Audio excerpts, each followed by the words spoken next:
Come with me to make DIY Christmas ornaments of my daughter's hands. So I've made these once before. This is my daughter's second Christmas. They're 15 months old, and I just like to do this so I can see how much they've grown.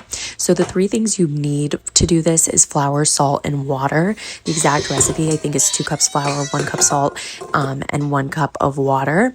And I ended up using my stand mixer because I was lazy and I didn't feel like mixing this all together by myself. So I actually realized this made a lot more dough than I actually needed. So I ended up cutting how much I made in half and using the rest for like a sensory activity for my kiddos.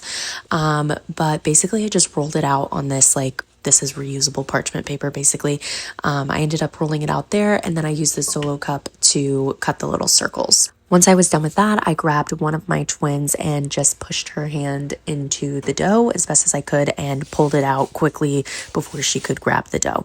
Now, I ended up baking these, but last year I didn't, and I just let them sit out. So it's really up to you, personal preference. So the recipe for this was bake at 250 for 30 minutes for every 1/4 inch of thickness, though I thought mine needed a little bit more time than that. I baked mine for about an hour and a half. But then next I grabbed paint and I just painted them with these little Santa hats. I painted the whole hand white first just so it was a little bit easier to see the guides of what I was doing. So then I added the faces, and then I added the eyes and all that stuff. And a pro tip for making your hats look fluffy at the end with like the rim and stuff is to just overfill your paintbrush with the white paint. The next thing I did was I added a coat of Mod Podge just to seal in the paint so it wouldn't chip. Then I added my twine, and that was it.